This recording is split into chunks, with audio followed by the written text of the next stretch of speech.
안녕하세요. 저는 직장 생활을 하는 평범한 30대 여자입니다. 저는 안타깝게도 어릴 적 엄마가 돌아가시면서 그 후로는 아빠 손에 자랐었어요. 엄마는 유방암이셨는데 너무 늦게 발견하여 손 쓸 틈도 없이 갑작스럽게 돌아가셨고, 그래서 저는 엄마를 떠나보낼 준비도 미처 하지 못한 채 엄마를 잃고 말았습니다. 엄마의 죽음은 그 누구도 어쩔 수 없는 일이었지만 당시 어렸던 저는 그걸 쉽게 받아들이지 못했죠. 한창 엄마의 손길이 필요할 사춘기 나이에 엄마의 빈자리는 누구도 채우지 못하는 것이었고, 그래서 저는 질풍노도의 사춘기 시절을 보내며 괜히 아빠에게 원망을 돌리곤 했어요. 철없는 짓이었지만 당시엔 아빠에게 투정 부리는 것밖에 할 수 없더라고요. 그렇게 엄마의 빈자리에 힘들어하는 저를 위해 고민하시던 아빠는 제 곁을 지켜주시려고 다니시던 직장까지 그만두시고 자영업을 시작하셨습니다. 집 근처에 고깃집을 차리셨죠. 그리고는 저와 함께 많은 시간을 보내며 제 상처를 보듬어 주셨죠. 그렇게 저를 위해 헌신하신 아빠를 점점 이해하며 저는 아빠와 더 가까워질 수 있었고, 엄마가 떠난 상황에 저희는 서로를 의지하는 수밖에 없었습니다. 하지만 아빠는 늘 제가 해드린 것보다 더 많은 것을 해주고 싶어 하셨고, 저를 위해 더 열심히 일을 하셨어요. 다행히 고깃집은 성황이었고, 아빠는 직장 생활할 때보다 더 큰 돈을 버셨습니다. 물론 그건 밤낮 없이 열심히 일하시는 아빠의 노력 때문이었지만 덕분에 저는 큰 어려움 모르고 유복하게 자랄 수 있었어요. 그래도 나이를 먹으며 철이 들었던 저는 그런 아빠의 고생을 이해하며 자주 아빠의 가게를 찾아 일손을 도와드리곤 했습니다. 서빙도 하고 설거지도 하며 바쁘신 아빠와 가게에서라도 같이 시간을 보내려 했죠. 어렸을 적에는 아빠가 저를 위해 곁에 계셔 주셨으니 나이 먹고는 제가 그렇게 해드리고 싶었거든요. 그리고 그러다 지금의 남자친구까지 만나게 됐어요. 남자친구가 저희 아빠 가게에서 일하던 직원이었거든요. 어려운 가정 형편 탓에 대학을 나오지 않고 남들보다 일찍 생활전선에 뛰어든 남자친구는 언젠가 자기 가게를 차리겠다는 꿈이 있는 사람이었고, 그 꿈을 위해 누구보다 열심히 노력하는 사람이었습니다. 그래서 저희 아빠 가게에서 돈을 모으며 열심히 하는 모습에 저도 반해버리고 말았던 거죠. 그렇게 아빠의 가게에서 만난 저희는 자연스럽게 연인이 됐어요. 사실 저희 아빠는 처음에는 저희들의 교제 소식을 당황스러워 하셨습니다.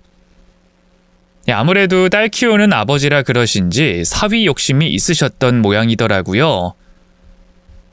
남자친구가 30이 다 돼가는 나이에도 남의 가게 전전하며 자리를 잡지 못하고 있었으니 아무래도 아빠 입장에서는 걱정이 되셨겠죠. 하지만 그 후 남자친구가 자기 가게를 차리며 열심히 하는 모습을 보시고는 점점 믿음을 보여주셨습니다. 게다가 남자친구가 저희 아빠에게 아들같이 굴며 정말 잘했거든요. 그래서 언젠가부터는 제가 남자친구와 결혼할 거라는 말에도 반대를 하지 않으시더라고요. 오히려 먼저 언제 결혼할지 물으시는 걸 보며 아빠가 되려 저희의 결혼을 기다리시는 듯 했죠. 하지만 저희는 결혼식을 올릴 수 없었어요. 제가 결혼 이야기를 꺼낼 때마다 남자친구가 자기 상황이 어렵다며 결혼 이야기를 꺼려 했거든요. 오빠, 근데 우린 결혼 언제쯤 할까? 아빠가 물어보시던데 뭐라고 말씀드리지? 글쎄, 몇 년은 기다려야 되지 않을까? 몇 년씩이나? 왜 그냥 하면 안 돼? 나도 이제 30인데 언제까지 친구들 부케만 대신 받아주겠어. 미안해, 수연아. 근데 너도 오빠 사정 알잖아. 나 여태 모은 돈 다 털어서 가게 차렸는데 지금 상황이 어떻게 결혼을 하겠어. 오빠가 가게 잘 돼서 대박 나면 그때 결혼하자. 알겠지? 매번 결혼 이야기를 미루는 남자친구에게 속상할 때도 있었지만 저는 남자친구를 믿고 기다리고 있었습니다. 그러던 어느 날이었습니다. 자꾸 피곤하다고 하시던 아빠 때문에 걱정이 많던 저는 병원은 안 가도 된다고 하시는 아빠를 억지로 끌고 병원에 가게 됐어요. 아빠는 쓸데없이 병원을 간다며 저를 나무라셨고 그때까지만 해도 저도 아빠도 다 아무 일 없을 거라 생각하고 있었죠. 그냥 나이가 드셔서 기력이 쇠하셨거나 가게 일을 하신다고 몸이 축나신 정도일 거라 생각했습니다. 그래도 생각난 김에 건강검진 한번 받아보자 싶어 아빠를 병원에 모시고 갔던 거였어요.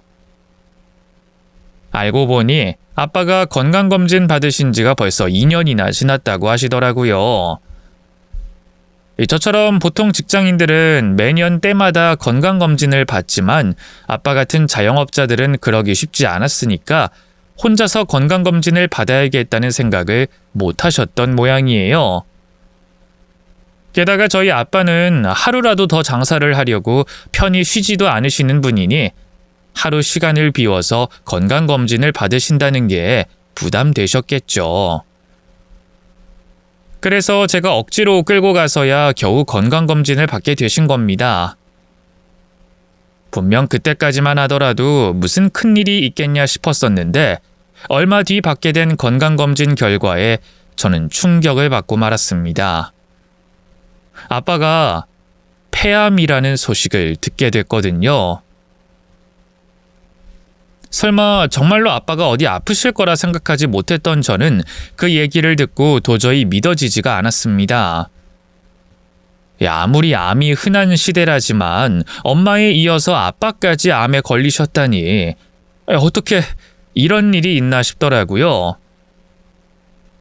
저는 충격에 좌절했고 걱정을 멈출 수가 없었어요. 그런데 너무 놀라서 말도 못하는 저와 달리 아빠는 오히려 담담해 보이시더라고요. 아이고, 몸이 안 좋다 싶더니 결국 암이었구나. 근데 너무 걱정하지 마, 수연아. 요즘 세상에 못 고치는 병이 어디 있다니. 요즘엔 기술들이 좋아서 암 같은 건 수술도 안 하고 고친댄다. 그러니까 아빠도 금방 나을 거야. 아마 아빠도 놀라고 겁이 나셨을 텐데 제가 너무 걱정을 하니 괜히 제 걱정을 덜어주고 싶으셔서 그러셨던 거겠죠. 그래서 아무렇지 않게 나을 거라고 말씀하셨던 아빠셨지만 애석하게도 아빠의 상태는 그리 좋은 상황이 아니었습니다. 이 폐암이 꽤 진행된 데다가 전이가 너무 빨라 치료 속도가 전이 속도를 못 쫓아가는 상태라고 하더라고요. 보통 나이가 들면 암 진행이 더디다고 하던데 저희 아빠는 운이 아주 안 좋은 편이셨던 거죠. 결국 아빠는 더 늦기 전에 폐암 치료를 받기 위해 모든 것을 뒤로한 채 입원을 하셔야 했습니다. 저 시집 가기 전까지 바짝 일하시겠다며 가게 문 닫을 줄 모르시던 아빠가 가게 일을 보지 못하게 되셨다는 건 정말 심각한 상황이었어요. 엄마가 돌아가신 뒤로 저를 키우려 자영업을 하셨던 아빠는 함부로 쉬는 날 없이 요령 피우는 법 없이 누구보다 열심히 사셨던 분이셨으니까요. 그래도 다행히 오랫동안 믿고 맡겼던 직원에게 가게를 맡길 수 있어서 아빠도 조금은 걱정을 덜으실 수 있으셨습니다. 직원들도 아빠와 오랫동안 같이 일한 만큼 가게 운영엔 문제가 없었거든요. 물론 아빠는 완전히 걱정을 놓진 못하셨지만 말입니다. 이거 내가 얼른 나와서 빨리 가게로 돌아가 봐야 하는데 말이야. 그 녀석들이 가게 잘 운영하고 있을지 모르겠네. 아빠가 지금 가게 걱정할 때야? 그런 생각하지 말고 치료에나 전념해. 가게는 직원들이 알아서 잘하고 있잖아. 아무리 그래도 이 사장이 가게에 있어야 하는 건데. 참 그 마음이 안 놓이네. 그럼 얼른 다 나와서 가게 출근하던지. 지금 아빠가 할 수 있는 건 그거밖에 없어. 얼른 낫는 거. 그러니까 가게 나가고 싶으면 밥 잘 먹고 치료 잘 받고 얼른 다시 일어나. 아빠 계속 누워있으면 나 정말 화낼 거야. 그래. 내가 치료 잘 받아서 금방 일어나 마. 그래서 우리 딸 걱정 덜어줘야지. 힘든 치료를 받으며 밥도 잘 못 넘기시고 점점 야위어가는 아빠를 보며 저는 자꾸만 채근할 수밖에 없었습니다. 늘 제게는 슈퍼맨 같던 아빠가 더 이상 약한 모습은 보이지 않으시고 하루빨리 일어나셨으면 했거든요. 엄마가 그렇게 떠나시고 나한텐 아빠밖에 없는데 이런 아빠마저 잃는다면 저는 정말 견딜 수 없을 것 같았어요. 그래서 저는 제발 저희 아빠를 데려가지 마시라고 매일같이 하늘에 기도했습니다. 하지만 그런 저의 바람이 멀리까지 닿지 못했던 건지 결국 아빠는 투병 생활한 지 1년 만에 제 곁을 떠나시고 마셨습니다. 설마 1년 만에 아빠의 장례를 치르게 될 줄은 몰랐던 저는 아빠의 장례식을 앞두고도 제정신이 아니었어요. 장례업자가 제 앞에서 이것저것 골라야 한다고 열심히 설명을 해주는데도 저는 도통 귀에 들어오지 않더라고요. 수이며 관이며 뭘 어떻게 했는지 생각도 나지 않았고 장례식장에 누가 찾아왔는지도 떠오르지 않았습니다. 그나마 제가 정신 차리고 장례를 잘 치를 수 있었던 건 저를 위해 가게 일까지 접고 달려와준 고마운 남자친구 덕분이었죠. 남자친구 역시 저희 아빠와 인연이 깊었기에 많이 힘들어 보였지만 그 와중에도 저를 열심히 챙겨주더라고요. 수연아, 뭐 좀 먹었어? 글쎄, 입맛이 없어서. 입맛이 없어도 뭘 먹어야지. 너 지금 너무 야위었어. 너 아버님 장례식 때부터 지금까지 제대로 먹은 거 없는 거 아니야? 그런가? 기억이 안 나는데.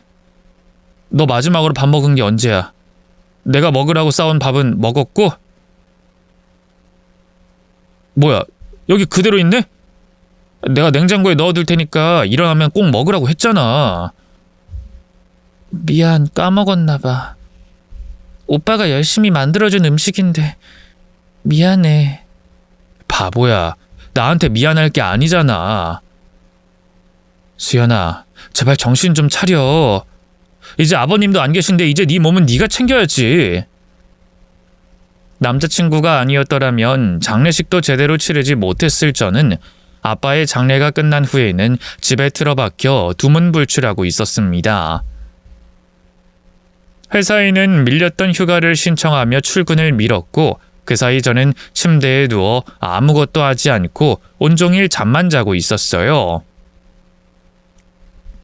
배가 고픈지도 모르겠고 어디가 아픈지도 모르겠고 그냥 삶에 의욕이 나지 않더라고요. 저도 이제 나이를 먹었고 갑작스러운 일도 아니라 엄마가 돌아가셨을 때보다는 나았지만 그럼에도 부모님의 죽음은 너무 힘들고 고통스러운 일이었습니다.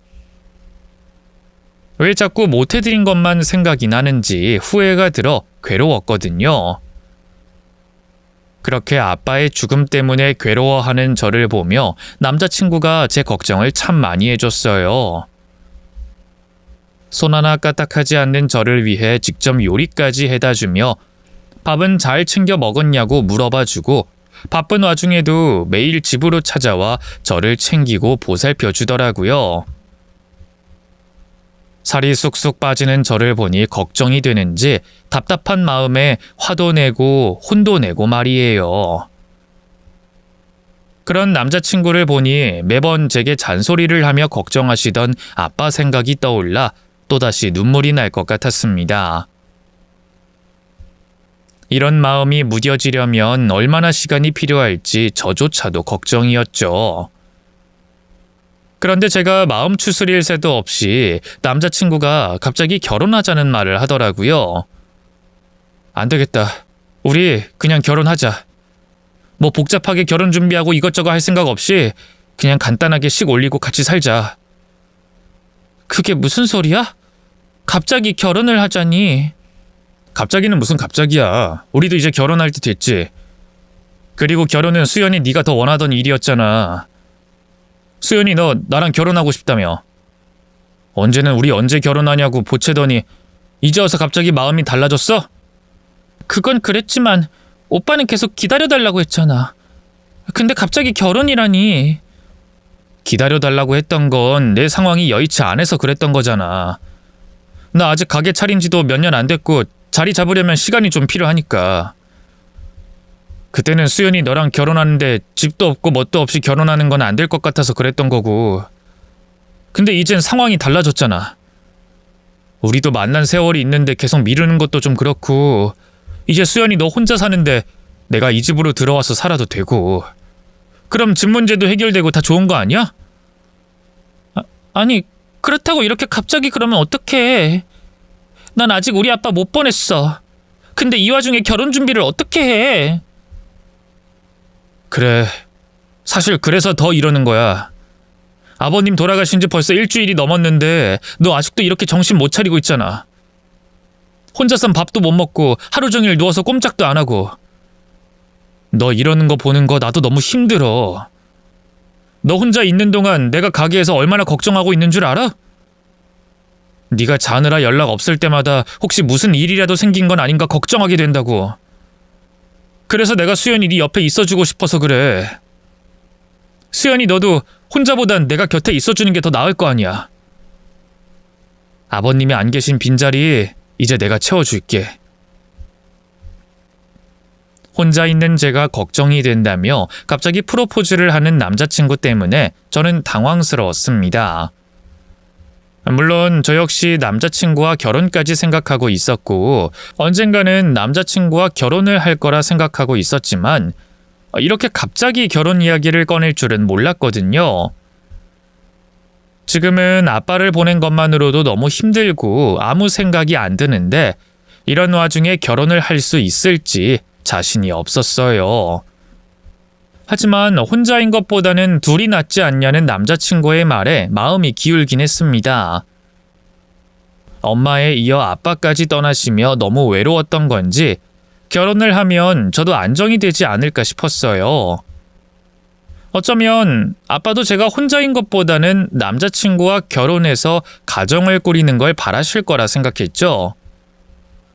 그래서 남자친구 말대로 결혼에 대해 긍정적으로 생각해보겠다고 말했는데 남자친구는 제가 미처 생각할 겨를 없이 결혼 준비를 밀어붙였습니다. 말 나오자마자 자기 어머니를 보러 가자고 하더라고요. 그제서야 저는 천천히 결혼 준비를 하려던 저와 남자친구의 생각이 많이 다르다는 걸 깨달았어요. 남자친구는 한시라도 저를 혼자 둘 수 없다며 마치 발등에 불이라도 떨어진 것처럼 당장이라도 결혼식을 올릴 것처럼 굴었어요. 그럼 이번 주에 엄마 만나러 가고 내가 알아볼 테니까 바로 예식장 예약하자. 최대한 빠르면 빠를수록 좋을 텐데 당장 다음 달에 할 수 있는 곳이 있으려나? 아무튼 우선 우리 엄마부터 만나고 서두르자. 잠깐만. 바로 어머님을 뵙자니 너무 급하잖아. 그리고 다음 달에 바로 식을 올리자니? 나는 생각 좀 해보겠다고 했잖아. 아니 생각하고 말고 할 게 뭐가 있어. 우리 이미 결혼하기로 약속한 사이나 마찬가지잖아. 내가 사정이 좋았더라면 아버님 살아 계셨을 적에 결혼했을 텐데. 아니야? 그건 그렇지만 지금은 상황이 상황이다 보니 아빠도 안 계시고 나도 아직 마음 정리가 안 됐고 너무 급하게 하고 싶진 않아. 수연아, 너는 왜 내 맘을 몰라주니? 내가 지금 이러는 게 나 좋자고 이러는 것 같아? 다 너 때문 아니야. 너 혼자 두기 걱정돼서. 우리 마음이 변한 게 아니면 급할 거 없는 거야. 그러니까 너무 걱정하지 말고 내 말대로 하자. 마음 정리야. 결혼식 전까지 하면 되는 거고. 내가 옆에 있으면 마음 정리도 더 빠를 거야. 그리고 내가 다 알아서 할 건데 뭐가 걱정이야? 수연이 넌 앞으로만 생각해. 나머진 내가 다 할게. 결국 저는 아빠가 돌아가신 지 보름도 되지 않아 결혼 인사를 드리러 예비 시어머니를 뵙게 됐습니다. 옛날이었으면 아직 상복을 입고 있어야 할 시기에 화장을 찍어 바르고 상견례를 한다는 게 참 아이러니하더라고요. 하지만 남자친구가 저를 저렇게 걱정해서 혼자 둘 수가 없다고 하니 그런 남자친구의 마음을 헤아려 줄 수밖에 없었어요. 누구보다 저를 걱정하고 저를 위하는 남자친구였기에 저는 남자친구가 하자는 대로 따르기로 했죠. 결국 그렇게 저는 결혼 약속을 하며 예비 시댁에서 예비 시어머니를 만나게 됐습니다. 아유, 그래, 네가 수연이구나. 우리 원석이한테 말 잘 들었다. 그래, 드디어 보는구나. 내가 너를 얼마나 기다렸는지 아니? 예? 아, 네 어머니, 저도 뵙고 싶었어요. 뵙고 싶었으면 진작 인사하러 왔어야지. 니들 둘이 만난 지도 한참 됐다면서 왜 한 번을 안 왔었니? 추석이나 설날에 선물이라도 보내던가 했었어야지. 우리 원석이 말로는 네가 먼저 결혼하자 그랬다며? 그럼 잘 부탁드립니다 하고 인사치레라도 했어야 하는 거 아니야? 엄마, 내가 하지 말라 그랬어. 내가 프로포즈도 못했는데 부담스럽게 그런 거 받겠어? 아이고, 그런 거야? 난 또 젊은 아가씨가 센스가 없었나 싶어서 말이야. 아니 뭐 내가 꼭 무슨 선물을 받고 싶어서 그랬다는 건 아니고, 다른 집 엄마들 얘기 들어보니까 그 집 며느리들은 연애할 적부터 그렇게 집에 찾아오고 선물도 하고 가깝게 지냈다 그러더라고. 아, 죄송해요. 진작 찾아뵀어야 하는데 제가 생각이 짧았습니다. 아니야. 난 부담 주려고 그런 말은 아니고, 내가 자식이 우리 원석이 하나뿐이라 며느리 욕심이 많았거든. 며느리만 생기면 딸처럼 잘 대해줄 거라고. 그래서 그런 거야. 이제라도 가까워지면 되지. 안 그러니? 그래 엄마. 앞으로 계속 잘 지내면 되지. 과거가 뭐가 중요해. 그래, 과거가 뭐가 중요하니. 둘이 결혼한다는 게 중요하지. 아무튼 얘긴 다 들었고 니들 사정이 급하니 얼른 식장부터 잡아라. 그래도 뭐 다른 거 준비할 게 크게 없어서 참 다행이지 않니? 네 아빠랑 지내던 집에서 바로 살림 차리면 되니까 따로 집 구하고 돈 들 일도 없고. 그럼 뭐 이불 정도만 새로 하고 나중에 나랑 그릇이나 사러 가자. 이 신혼집이라는 게 별거 없어요. 그냥 이불 새로 맞추고 신혼부부들 쓰는 그릇들 찬장에 채워놓고 그러면 그게 신혼집이지. 그리고 요즘엔 남자가 꼭 집해와야 하는 시대 아닌 거 너도 알지? 다행히도 어머니께서는 제가 마음에 드시는지 결혼에 대해 반대도 하지 않으시고 남자친구 의견대로 서둘러 예식 날짜를 잡자고 하셨습니다. 그렇게 어머님까지 합세하여 결혼을 서두르며 남자친구는 어머님과 같이 했던 그 자리에서 최대한 빠른 예식 날짜를 잡아 예식장 예약을 걸어버렸어요. 그렇게 예약된 날짜가 겨우 한 달 보름 뒤였죠. 생각보다 더 빠른 결혼식 일정에 얼떨떨했지만 이미 하기로 한 건 물을 수도 없다 싶었던 저는 이대로 결혼을 해야 하는 거구나 싶었어요. 그런데 그날 밤 저는 꿈속에서 아빠를 만나게 됐습니다. 돌아가신 뒤로 한 번만 더 만나고 싶어 꿈에서라도 봤으면 했던 아빠의 등장에 저는 기쁠 수밖에 없었어요. 그런데 꿈속에서 아빠의 모습이 어딘가 이상했습니다. 제 꿈에서까지 찾아오셨으니 예전처럼 저를 사랑스러운 눈길로 바라보며 꼭 안아주실 거라 기대했는데 아빠는 어딘가 어두운 표정으로 몹시도 괴로워 보이셨어요. 그리고는 저를 향해 뭐라고 외치시는데 저는 깜짝 놀라고 말았습니다. 수연아, 안 된다, 안 돼! 이 결혼을 하면 안 돼! 이 결혼하면 네 인생 끝난다! 하늘에서 저의 결혼 소식을 들으시고 축하라도 전해주러 오셨나 싶었던 아빠가 어쩐 일인지 제 결혼을 막으려 하시더라고요. 슬픈 얼굴로 저를 바라보며 이 결혼하면 제 인생이 끝난다며 울부짖으시더니 제가 한 번도 본 적 없는 모습으로 오열을 하셨습니다. 대체 왜 안 된다고 하시는 건지 이유라도 물어보고 싶었지만 그 순간 꿈에서 깨버려 이유를 묻지 못했습니다. 그렇게 울부짖는 아빠를 보며 꿈에서 깨어난 저는 기막힌 꿈 내용에 한동안 멍하니 앉아있을 수밖에 없었죠. 대체 왜 이런 꿈을 꾸게 된 건지, 아빠가 왜 제 결혼을 말리신 건지 저는 이해할 수 없었습니다. 분명 돌아가시기 전에는 저희 두 사람의 결혼을 누구보다 바라고 기다리셨던 아빠셨고, 그래서 저는 아빠가 제 결혼을 좋아하실 줄 알았거든요. 그런데 상견례를 하고 오자마자 결혼 반대를 하며 꿈에 나타나시니 저는 왠지 찝찝한 기분을 지울 수가 없었어요. 하지만 그때까지는 저도 그냥 헛꿈을 꿨다고 생각하며 그 꿈을 깊게 생각하지 않았습니다. 어쩌면 제가 급하게 준비하는 결혼 탓에 마음이 심란하여 그런 꿈을 꾼 거라 생각했죠. 하지만 꿈은 그날이 처음이 아니었습니다. 아빠가 나온 꿈을 꾼 뒤로도 결혼 준비를 진행하자 그날부터 아빠가 매일 밤마다 꿈에 나타나시더라고요. 그리고 꿈 내용은 늘 똑같았어요. 아빠가 애타게 저를 말리며 절대로 이 결혼을 하지 말라는 말씀을 하셨던 거죠. 처음에는 그냥 제 걱정 때문인 줄 알았던 꿈이 자꾸만 반복되자 저는 정말로 이상한 생각이 들기 시작했습니다. 혹시나 돌아가신 아빠가 저를 구해주려고 꿈에 나타나 저를 말리시는 게 아닌가 싶은 생각 말이에요. 평소 미신을 믿지 않던 저는 그게 말이 안 된다는 걸 알면서도 마음으로는 자꾸 불안해져 가기 시작했어요. 남자친구의 권유로 얼레벌레 급하게 진행되는 결혼에 가뜩이나 심란했는데 아빠의 꿈까지 계속되니 정말 이 결혼을 하는 게 맞나 싶은 생각이 들더라고요. 남자친구는 내가 걱정된다고 결혼을 서두르자고 하는 건데 내가 이렇게 불편하면 서두를 필요가 있나 싶더라고요.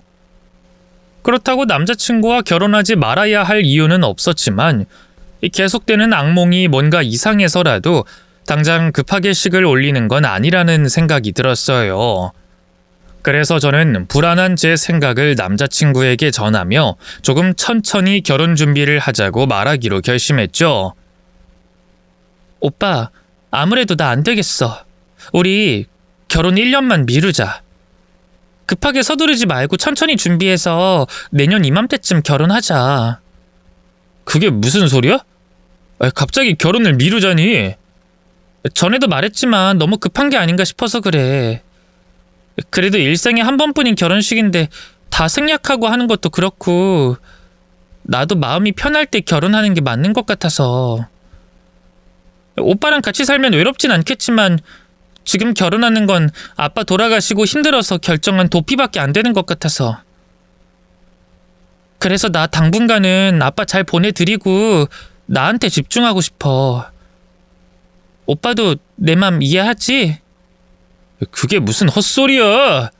지금 예식장 예약까지 해놓고 청첩장까지 찍었는데 이제 와서 날짜를 미루자니? 그게 말이 된다고 생각해?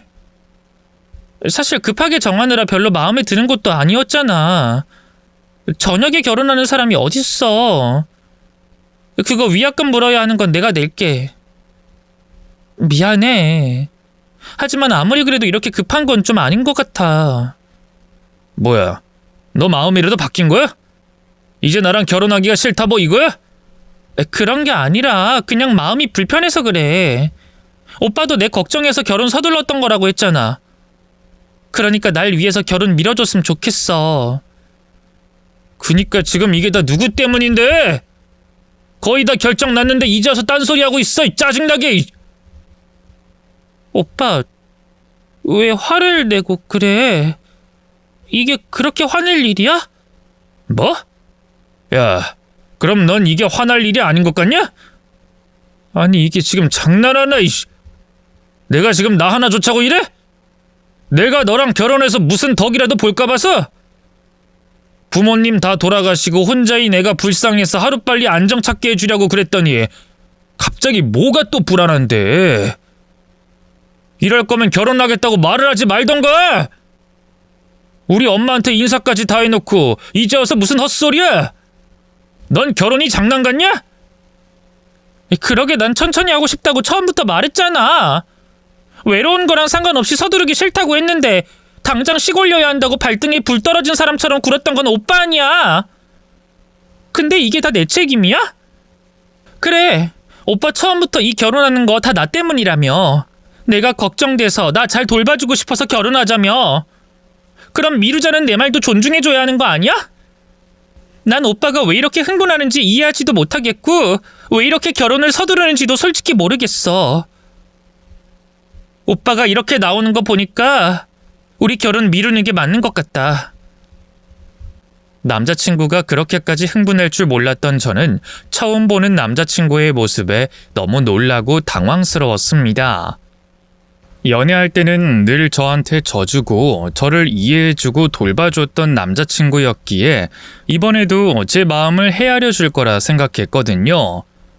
그런데 남자친구는 결혼을 미루자는 제 말에 불같이 화를 내며 너무 흥분한 모습을 보여줬어요.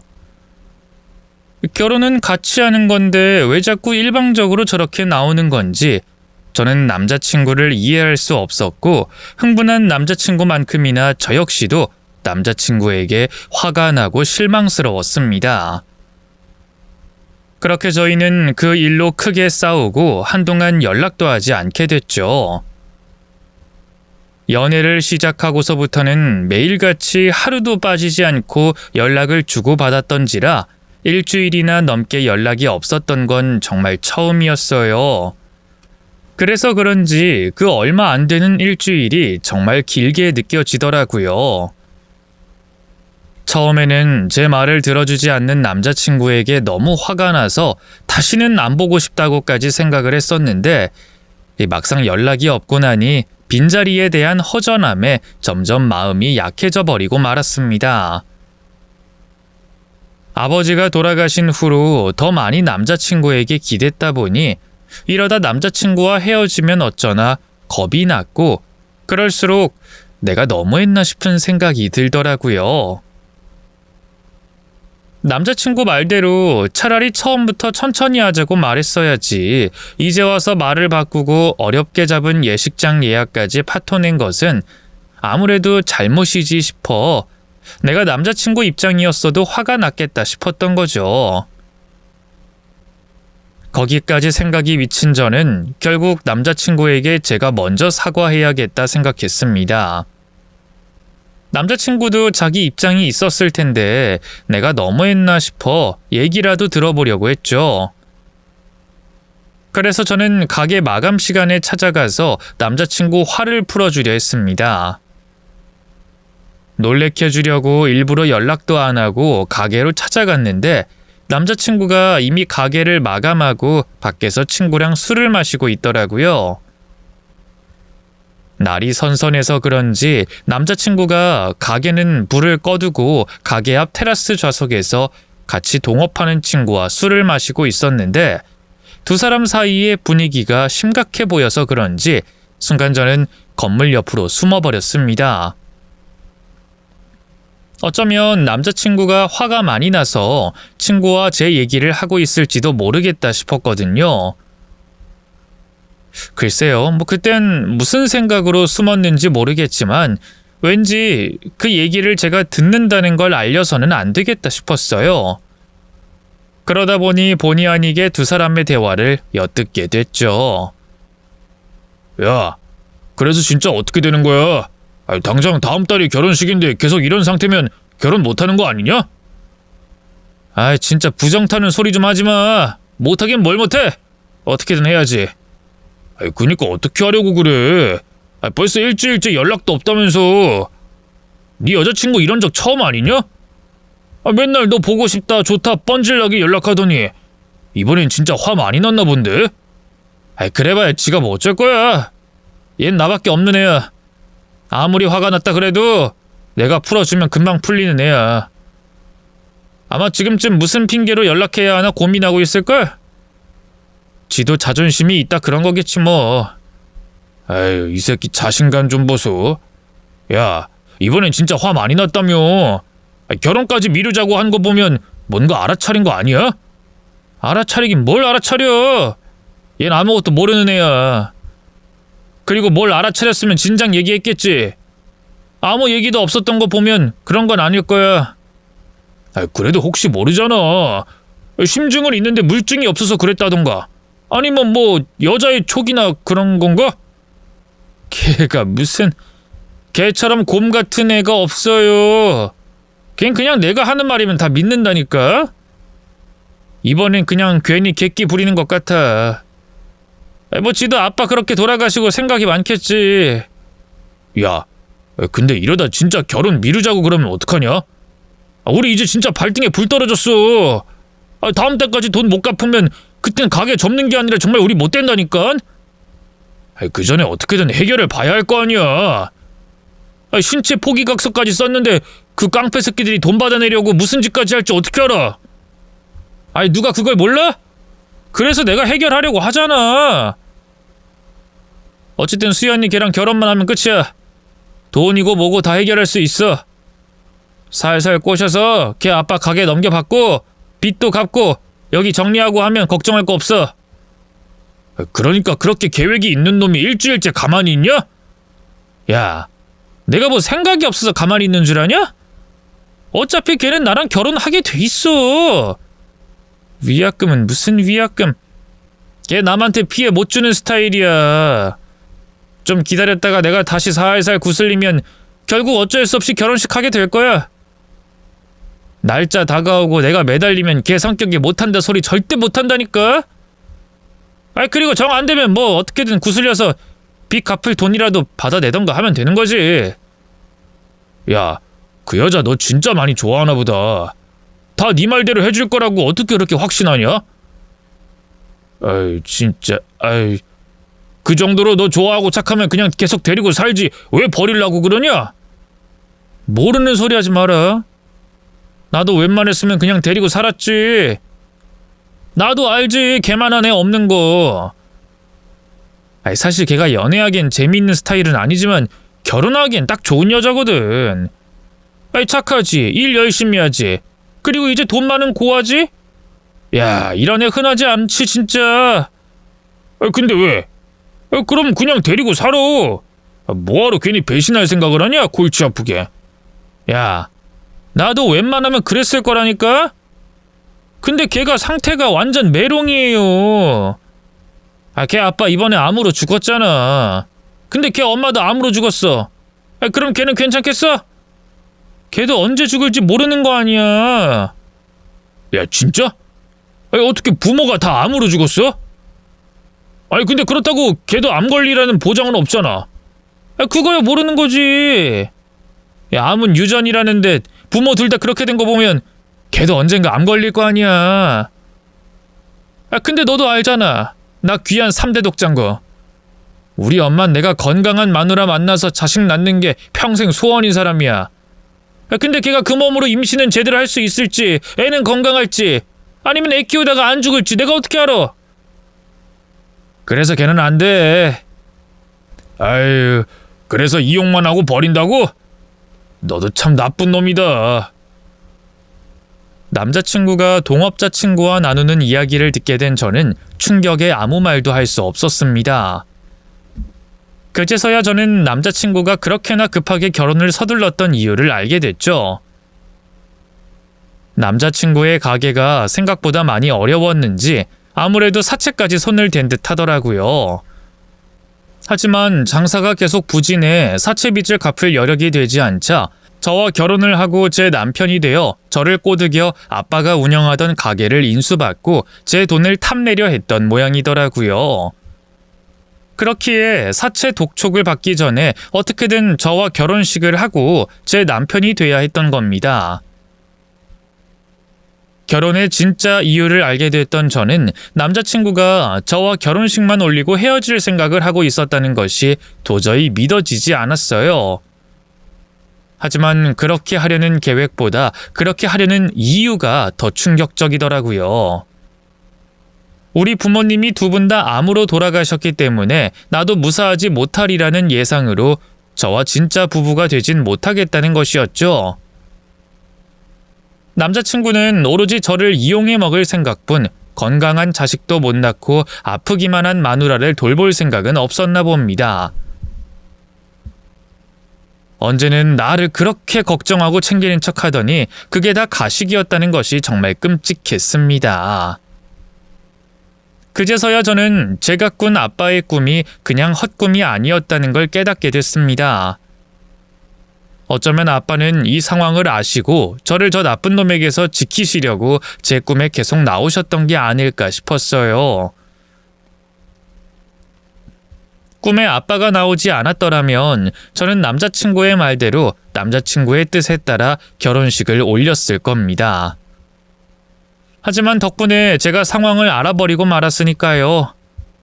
그리고 모든 것을 알게 된 저는 어떻게든 그 인간에게 이 고통을 돌려주고 싶었어요.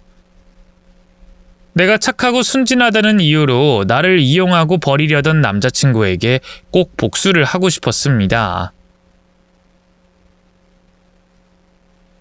그리고 제가 남자친구에게 복수를 할 수 있는 유일한 방법은 남자친구의 계획대로 되지 않는 것이라 생각했어요. 그래서 저는 제가 알고 있다는 사실을 숨긴 채 남자친구와 화해를 하기로 했습니다. 남자친구가 제게 했던 것처럼 그 사람 앞에서 가식을 떨며 내가 잘못했다고, 오빠 말이 맞다고 맞장구를 치고 예정대로 결혼식을 올리기로 했죠. 그러자 아니나 다를까 남자친구가 은근슬쩍 저희 아빠의 가게 얘기를 꺼내더라고요. 또다시 저를 걱정하는 척 아빠가 돌아가시고 직원들이 맡고 있는 그 가게를 자기가 관리하고 싶다며 말하더라고요. 근데 수연아, 너 장인어른이 하시던 가게는 어떻게 하기로 했어? 어? 뭐가? 아니 그 가게 아직도 직원들이 관리하고 있다며. 장인어른이 편찮으실 때야 임시로 그랬던 거겠지만 이제 장인어른도 돌아가셨는데 언제까지 남의 손에 맡길 순 없잖아. 그러게 오빠 말이 맞네. 사실 나도 계속 생각은 하고 있었는데 내가 워낙 경황이 없었잖아. 그렇다고 내가 가게를 맡을 수도 없고 결혼 때문에 바쁘기도 했고 말이야. 그렇다고 계속 직원들한테만 맡길 수는 없긴 하지. 그렇지. 원래 장사라는 게 말이야 사장이 있어야 잘 돌아가는 거거든. 아무리 직원들을 잘 둔다고 그래도 그 사람들은 결국 직원들일 뿐이야. 너 직장인이 야근 좋아하는 거 봤어? 월급쟁이들은 돈 받은 만큼만 일하려고 그러지 그 이상 하기 싫어해. 사장만큼 책임감이 없다고. 그러니까 식당 직원들도 열심히 하고 싶겠어? 장사 잘 돼서 손님 많이 와봐야 별 상관도 없고 오히려 싫어하지. 그럼 그러다가 가게 망하는 거야. 근데 그 가게를 장인어른이 얼마나 열심히 운영하셨어? 오랫동안 일구신 자식 같은 가게인데 직원들 손에 망하게 할 수는 없지 않겠어? 그건 그렇겠네. 근데 그럼 어떡해? 난 장사를 알지도 못하고 누가 맡을 사람이 없는데. 사실 오빠한테 맡기면 좋겠지만 오빠는 지금 오빠 가게 하는 것만으로도 바쁘잖아. 아니야. 물론 우리 가게 일도 바쁘긴 하지만 그렇다고 내가 나 몰라라 할 순 없지. 이제 우리가 결혼하면 우리 일인데 내가 장인어른의 유지를 이어야 하지 않겠어? 수연이 너만 좋다면 내가 한번 맡아볼게. 어머 정말? 그래주면 나야 고맙지. 역시 내 걱정해주는 건 오빠밖에 없다. 오빠랑 결혼하길 100번 잘한 것 같아. 우리 결혼해서 정말 행복하게 살자. 남자친구는 환하게 웃는 제 미소에 한치의 의심도 하지 않았고 저는 결혼식만 올리면 곧바로 아빠의 가게 명의를 넘겨주겠다고 약속을 했어요. 물론 그 약속이 지켜질 일은 없었지만 말이죠. 그렇게 시간은 빠르게 흘러 드디어 저의 결혼식 날이 됐고 저는 저의 결혼식을 기대하며 모든 준비를 끝내놓고 있었죠. 하지만 제가 향하는 곳은 결혼식장이 아닌 공항이었습니다. 남자친구에게는 친구가 일하는 메이크업샵에서 화장을 받고 따로 결혼식장으로 이동하겠다고 말을 해둔 상황이었어요. 하지만 저는 처음부터 결혼식장에 갈 생각이 없었죠. 제 결혼식 시간에 맞춰 출발하는 비행기표를 끊어놨거든요. 오늘 저의 복수를 끝내고 저는 잠시 머리를 식히러 해외로 떠날 예정이었습니다. 그렇게 공항에서 면세점 쇼핑도 하고 커피도 마시며 즐겁게 시간을 보내던 그때 기다리던 전화가 걸려오더라고요. 지금쯤 신부 대기실에서 결혼식을 준비해야 할 저를 찾는 남자친구의 전화였죠. 아직도 결혼식장에 도착하지 않는 저를 보며 남자친구가 과연 무슨 말을 할지 저는 잔뜩 기대하며 전화를 받았습니다. 그러자 아니나 다를까 수화기 너머로 애타게 저를 찾는 남자친구의 목소리가 들려왔어요. 야, 너 대체 어디야? 지금 시간이 몇 시인데 아직도 안 와? 무슨 준비를 그렇게 하길래 지각을 하냐? 세상에 결혼식에 늦는 신부가 어딨어? 그러게, 자기 결혼식에 늦는 신부가 있을까? 하긴 자기 결혼식에 안 가는 신부도 있는데 지각하는 신부라고 없을까? 안 그래? 너 그게 무슨 말이야? 수연아, 너 지금 오고 있는 거 맞아? 왜 이상한 소리를 해? 어? 오빠, 미안한데 결혼식은 혼자 치러야겠어. 난 결혼식에 안 갈 거거든. 어디 신부 없는 결혼식이라도 하고 싶으면 하던가. 아, 그러고 보니 내 쪽 하객은 아무도 안 갔을 텐데 모인 김에 오빠 지인들 잔치라도 하던가 해. 기껏 비싼 돈 주고 예약했는데 아깝잖아. 뭐? 너 이게 지금 무슨 소리야? 결혼식에 안 오겠다니? 대체 무슨 헛소리를 하는 거야? 최수연, 너 지금 나랑 장난하냐? 나한테 소리 지르지 마, 이 쓰레기야! 넌 아직도 이 상황이 장난 같니? 장난 아니라는 건 곧 알게 되겠지. 나랑 결혼 못하면 네 인생이 어떻게 될지 나도 다 아니까. 무슨 소리 하는 거야 지금? 너 진짜 최수연 맞아? 수연아, 너 왜 그래? 왜? 순진하고 아무것도 모르던 네 여자친구가 갑자기 이렇게 나오니까 당황스러워? 넌 그동안 사람 가지고 놀고 뒤통수 칠 생각했으면서 내가 이렇게 나오는 게 당황스럽니? 수연아, 왜 그래? 내가 네 말 안 들어줘서 그래? 결혼 미루자고 한 거 억지로 밀어붙여서 그래? 글쎄, 내가 왜 이러는지 네가 제일 잘 알지 않을까? 나 다 알고 있으니까 계속 가식 떨 필요 없어. 내 뒤에서 하던 대로 그냥 해. 나도 이제 다 알아버렸으니까. 너 애초에 나랑 결혼할 생각 없었다며. 엄마 아빠 둘 다 암으로 죽은 여자 얼마나 오래 살겠냐고. 3대 독자인 니네 집 핏줄이라도 끊을까 걱정했던 거 아니야? 아, 아니지. 내가 애를 낳는다고 해도 애도 못 키우고 죽을까봐 걱정이라 그랬나? 아무튼 이러니 저러니 걱정이라 결혼은 못하겠다며. 수연아, 그게 무슨 말이야? 너 뭔가 오해를 한 것 같은데. 오빠가 다 설명할게. 다 설명할 수 있어. 그래, 설명 잘 해야 할 거야. 나 말고 너 돈 받으러 올 사채업자들한테. 원래는 여자 하나 꼬셔서 돈 갚으려고 그랬는데 못하게 됐다고 구구절절 설명해야 할 거 아니야. 그럼 또 알아? 이자라도 좀 깎아줄지? 거기 형님들 장기라도 팔아먹을지 모른다고 무섭다며. 사지 멀쩡하고 싶으면 애원해야지. 그러고 보니 다들 올 때가 됐을 텐데 아직 안 오셨어? 사실은 내가 그쪽에다가 청첩장 보냈거든. 아, 그래도 오늘 모인 축의금으로 한 달 이자 정도는 갚을 수 있겠다. 그치? 뭐라고? 그 사람들을 불렀다고? 야, 너 진짜 미쳤어? 지금 누구 죽는 꼴 보고 싶어서 그래? 보고 싶어. 너 죽는 꼴 나도 보고 싶네. 그럼 내가 뒤통수 거하게 맞고도 너 잘 되길 바랄 줄 알았냐? 정신 차려. 내가 아무리 착하고 순진하다 그래도 그 정도로 호구는 아니거든? 그러니까 너 사채빚 못 갚아서 뒤지던 감옥을 가던 제발 그랬으면 좋겠어. 아, 덤으로 니네 엄마 쓰러지기라도 하셨으면 좋겠다. 너희 엄마 너 엄청 아끼시잖아. 말끝마다 우리 아들 하시는데 자기 아들이 사채업자들한테 얻어맞는 꼴 보면 기함하시겠네. 수연아, 이러지 말자. 내가 다 잘못했어. 내가 진짜 나쁜 놈이었어. 우리 사이에 내가 너한테 그러면 안 되는 건데 내가 괜히 지레 겁을 먹고 너를 배신하려고 그랬어. 근데 사실 나 너 배신할 생각 없었어. 그건 그냥 말만 그런 거지. 나 너랑 잘 살고 싶었어. 야, 나도 사람인데 너랑 진짜 아무 마음도 없이 만났겠어? 나도 사실 겁나고 고민이 많았는데 결혼식 다가올수록 내 마음을 깨달았어. 나 너 없으면 못 살았어요. 내가 너 얼마나 걱정하고 챙겼는지 너도 알잖아. 어? 그러니까 나 용서해주고 제발 돌아와줘.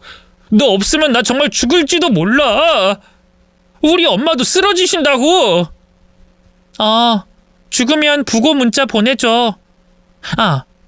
어머니 쓰러지셔서 병원 소개 필요하면 말해. 내가 웬만한 대학병원은 다 아니까. 내가 설마 아직까지도 네 말을 믿을 거라 생각했니? 그딴 얘기를 다 듣고 네 실체를 다 보고도 네 말을 들어줄 거라 생각했어? 나 너한테 더는 안 당해. 내가 오늘을 얼마나 기다렸는데. 어때? 내 복수 마음에 들어? 그럼 사채업자들이랑 잘 얘기해보던지 아니면 지금이라도 결혼식장에서 도망가던지 알아서 잘해봐. 그리고 혹시나 나 찾아올 생각은 하지 마. 경찰서에 다 신고해놨으니까 나한테 해코지하면 그땐 진짜 철창 신세일 거니까. 그렇게 제가 할 말을 다하자 남자친구는 울부짖으며 제게 용서를 구했습니다. 하지만 저는 그 말을 믿지도 않았고 설령 그 말이 진심이라 해도 그 인간을 용서할 생각은 절대로 없었어요. 우리 아빠가 꿈에까지 찾아와 나를 도와줬는데 제가 또 바보 같은 선택을 하면 안 되잖아요. 그렇게 전화를 끊고 저는 긴 휴가를 떠나게 됐습니다. 그곳에서 저 혼자 마음을 치유하고 위안을 얻으며 힐링의 시간을 보냈죠. 그러는 사이 한국에서 소식이 들려오더라고요. 남자친구가 결국 사채비 때문에 얼마 안 되는 자기 엄마 집까지 팔아 패가망신했다는 소식을 말이죠. 덕분에 겨우 빚은 다 갚았지만 가게는 결국 폐업 신고를 하고 그 후로는 여기저기 구직을 하러 다닌다고 했습니다. 하지만 이제 와서 그 인간을 써줄 사장님은 안 계실 거예요. 제가 이미 자영업자 카페에 그 인간에 대한 소문을 다 내놨거든요. 어쩌다 운 좋게 일자리 구한다고 해도 올해는 못하겠지만요. 이미 사장 노릇을 해봐서 더 이상 남의 밑에서는 일을 못할 인간이거든요. 그렇게 저는 복수를 마칠 수 있었습니다. 그리고 다들 궁금해하실 저희 아빠의 가게도 잘 정리됐어요. 저보다 가게 일을 더 잘 알고 저희 아빠의 유지를 잘 이어받을 가장 적임자에게 맡기기로 했죠. 바로 저희 아빠가 믿고 일을 맡기셨던 가게 실장님 말이에요. 제가 직접 운영하는 건 무리라는 생각에 저는 저렴한 가격에 권리금도 받지 않고 실장님에게 가게를 넘겨드리기로 했습니다. 아마 실장님이시라면 저희 아빠 못지않게 가게를 잘 꾸려가실 거라 생각해요. 아마 아빠도 그걸 원하실 거라 생각하고요. 다행히도 가게가 여전히 잘 되어가는 걸 보니 직원을 믿고 계셨던 아빠의 눈이 틀리지 않았다 싶네요.